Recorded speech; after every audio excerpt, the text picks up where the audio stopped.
जय हिंद मेरे प्रिय दोस्तों। उम्मीद है कि आज आप लोग स्वस्थ और मस्त होंगे। तो आप सभी का अपने अवध एकेडमी की यूट्यूब चैनल पर हार्दिक स्वागत एवं अभिनंदन करता हूं। दोस्तों, आज की जो क्लास है ये हमारी तीसरी क्लास है। आज थर्ड डे है और आज की क्लास में क्लास आपका थर्ड डे का है, ठीक है। क्लास आपका तीसरा है और आज हम बात करेंगे आगे के बारे में, जहाँ से हमें बात करनी थी मध्य का मैदान, ठीक है। उत्तर प्रदेश के जीके की इस श्रृंखला में थर्ड डे का क्लास है, इसमें मध्य के मैदान की बात करेंगे।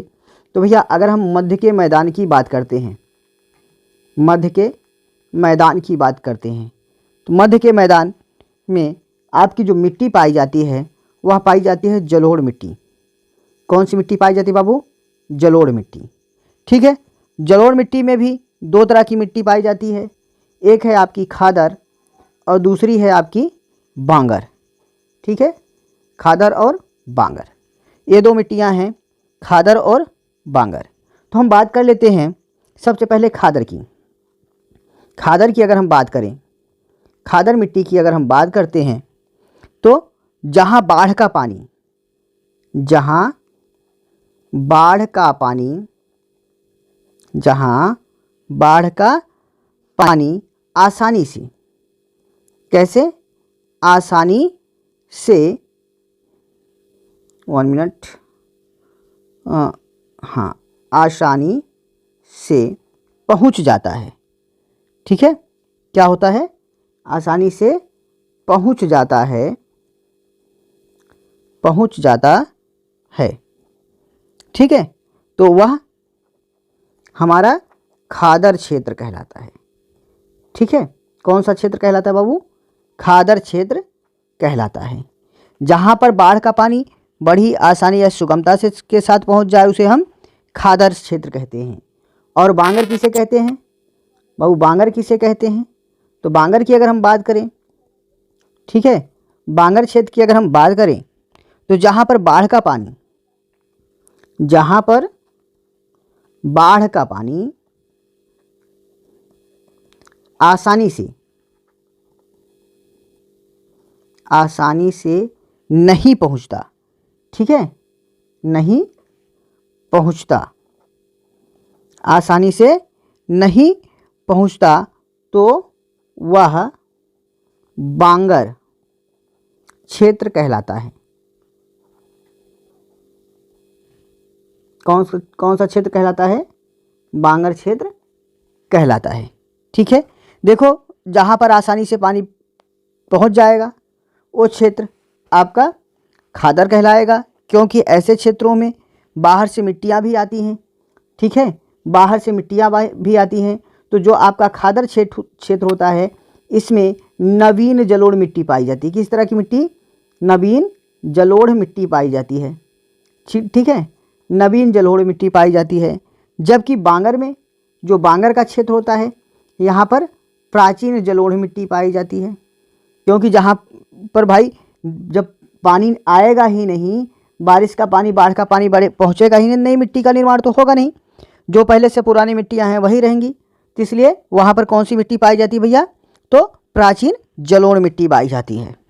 अगर हम आगे बात करें तो खादर के बाद मध्य का जो क्षेत्र होता है वहाँ पर ढाल ज़्यादा होता है, ढाल वाले इलाके मिलते हैं जिसे ढलान कहते हैं, ठीक है।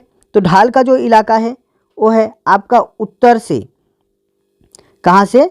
उत्तर पश्चिम से, उत्तर पश्चिम से आपका दक्षिण पूर्व का इलाका जो है, दक्षिण पूर्व का इलाका जो है ढाल है, क्योंकि उत्तर पश्चिम का क्षेत्र ऊंचाई पे है और दक्षिण पूर्व का क्षेत्र जो है ढाल पर है। और इसकी ऊंचाई है, अगर हम ऊंचाई की बात करें तो इसकी ऊंचाई 300 मीटर, ठीक है, 300 मीटर है। और जबकि इसकी यहाँ पर पूर्व दक्षिण पूर्वी क्षेत्र में इसकी जो ऊंचाई है वो 80 मीटर की है, ठीक है। तो कैसे, क्या कंडीशन इसकी हो गई? ढाल का क्षेत्र है, उत्तर प्रदेश का जो एरिया है वो ढलान पर भी है, ठीक है।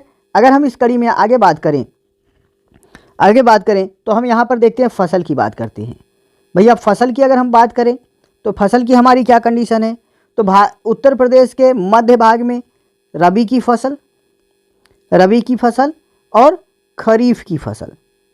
ठीक है, रबी और खरीफ की फसल के लिए मध्य भाग जो है सबसे ज़्यादा उपजाऊ है या उपयोगी है।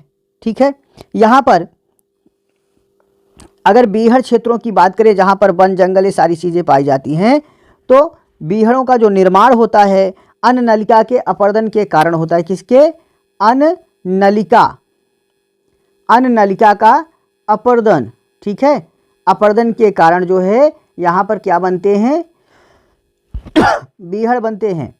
ठीक है, क्या बनता है? बीहड़ बनता है। और बीहड़ की अगर बात करें तो एक चंबल घाटी है, चंबल का क्षेत्र है जो उत्तर प्रदेश में आता है। ठीक है, और चंबल नदी भी है।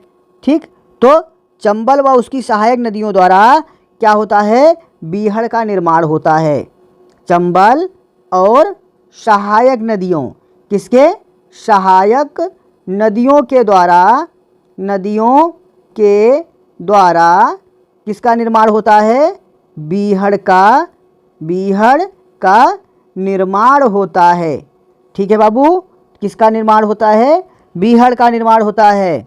देखो, आपको हमारी वीडियो अगर पसंद आ रही है तो वीडियो को लाइक कर दो, साथ ही साथ दोस्तों में शेयर कर दो, और चैनल पे नए हो तो चैनल को हमारे सब्सक्राइब कर लीजिए और नोटिफिकेशन का बिल ऑन कर लीजिए, जिससे आने वाली हमारी सभी वीडियो आपको मिलती रहे। तो दोस्तों अगर आगे हम चलते हैं तो आगे हमारा है दक्षिण का पठारी भाग। ठीक है, उत्तर प्रदेश के आगे चलेंगे तो हमारा जो भाग है वो है दक्षिण का पठारी भाग। ठीक है, दक्षिण के पठारी भाग की अगर हम बात करें तो पठारी भाग है, पठार किसे कहते हैं पता है? मतलब ऐसा भाग, ऐसी भूस्थिति जिसका ऊपर ऊंचा उठा हुआ भाग समतली हो, मतलब प्लेन हो, वह भाग जो है पठार कहलाता है। ठीक है, अगर पठारी भाग की बात करते हैं तो पहली जो पार्ट है ये है प्रायद्वीपीय पठार। कौन सा? प्रायद्वीपीय पठार। ठीक है, ये आपके उत्तरी भाग में स्थित है। कहाँ पर है? उत्तरी भाग में स्थित है। और इसके अगर हम निर्माण की बात करते हैं तो इसका जो निर्माण हुआ है, निर्माण विंध्याचल पर्वत श्रेणी से हुआ है। ठीक है, विंध्यन पर्वत श्रेणी के क्रम चट्टान से हुआ है। ठीक है, किससे हुआ है बाबू? विंध्यन पर्वत की चट्टान के क्रम में हुआ है। ठीक है, किसके क्रम में? विंध्यन पर्वत चट्टान के क्रम में इसका निर्माण हुआ है। और किस काल में हुआ था? तो भैया काल था प्री कैम्ब्रियन काल। कब हुआ था? प्री कैम्ब्रियन काल में। ठीक है, कब हुआ था? प्री कैम्ब्रियन काल में इसका निर्माण हुआ था। ठीक है, कब हुआ था? प्री कैम्ब्रियन काल में इसका निर्माण हुआ था। अगर इसका क्षेत्र की हम बात करें, तो इसमें खास तौर से जहाँ पर पठारी क्षेत्र है वहाँ पर आता है बघेलखंड। ठीक है, बघेलखंड आता है आपका, बुंदेलखंड आता है आपका। ठीक है, और मध्य भारत का पठार आता है। ठीक है, कौन आता है? मध्य भारत का पठार आता है। और बुंदेलखंड की अगर हम क्षेत्र की बात कर ले तो इस क्षेत्र में किस तरह की चट्टान पाई जाती है बाबू? तो बुंदेलखंड में यहाँ पर नीस प्रकार की चट्टानें पाई जाती हैं। नीस प्रकार की चट्टानें पाई जाती हैं। ठीक है, कैसी? नीस प्रकार की चट्टानें पाई जाती हैं। ठीक है, और जिसमें जो है क्वार्टज और फ्लैश, जिसमें जो है सॉरी, इसमें क्वार्टज, ठीक है, क्वार्टज व फील्ड स्टार। कौन सा?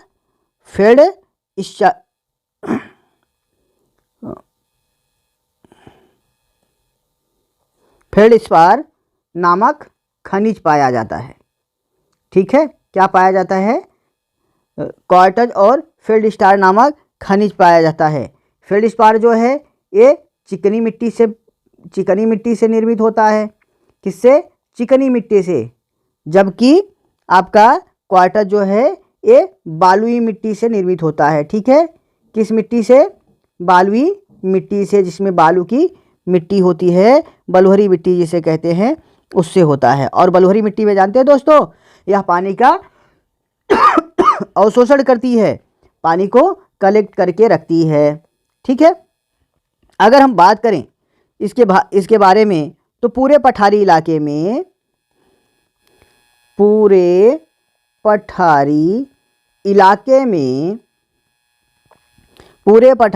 में चूना पत्थर, कौन सा पत्थर?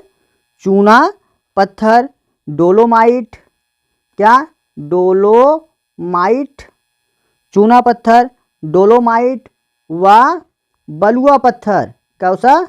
बलुआ पत्थर। ठीक है बाबू, बलुआ पत्थर जो है ये पाया जाता है, यहाँ पर ये पत्थर पाए जाते हैं। ठीक है, और इसकी औसत ऊंचाई की हम बात करें तो भैया यहाँ की औसत जो ऊंचाई है, औसत ऊंचाई जो है वो है 300 मीटर। औसत ऊंचाई की बात करें तो 300 मीटर है। और पहाड़ी क्षेत्र को अगर बात करें, पठारी क्षेत्र का ढाल की अगर हम बात करते हैं, किसकी बात करते हैं? ढाल की।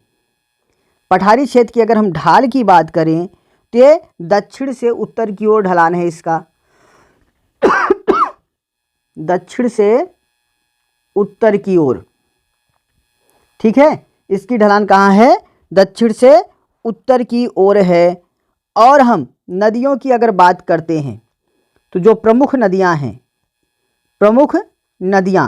अगर हम नदियों की बात करें बाबू, तो हमारी जो प्रमुख नदियां हैं वो चंबल है। ठीक है, कौन सी है? चंबल है, काली है, सिंध है। ठीक है, सिंध है, बेतवा है, कौन सी? बेतवा है, केन है, आपकी सोन नदी है।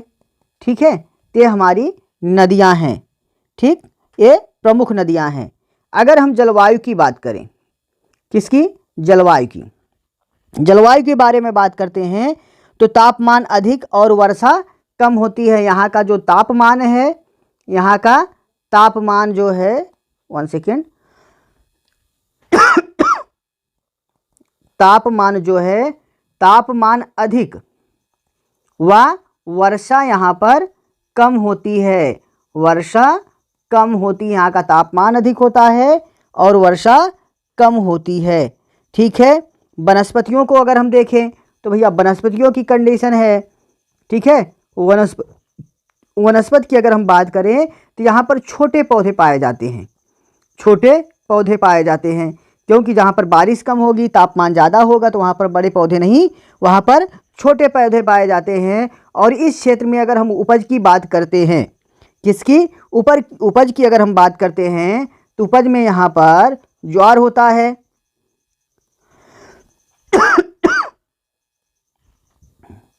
ज्वार होता है।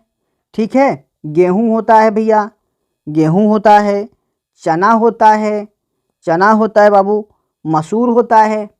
ठीक है, चना, मसूर इत्यादि, मतलब आदि अन्य भी जो उपजें हैं फसल की, वो यहाँ पर होती है। ठीक है, ज्वार मतलब पहले गांव में कहा जाता था ना, जो बुजुर्ग होंगे आप उनसे पूछोगे, ज्वार का मतलब होता था जोन्हरी,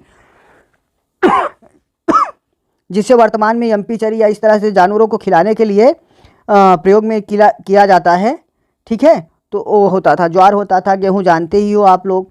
चना एक ऐसा अन्न है जिसको आप किसी भी रूप में इस्तेमाल कर सकते हैं, चाहे आप रोटी में इस्तेमाल करो, चाहे दाल बना लो, चाहे जहाँ इस्तेमाल कर सकते हो।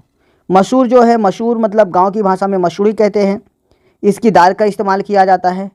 ठीक है, तो आप इसको भी जो है आप इस्तेमाल में कर सकते हैं। ठीक, अगर हम आगे बात करें, आज की क्लास बस इतना ही दोस्तों। अब हम आपको मिलेंगे नेक्स्ट वीडियो में अगली क्लास के साथ, फिर मिलेंगे। तब तक लिए बाय बाय, जय हिंद, टेक केयर, स्वस्थ रहो, मस्त रहो।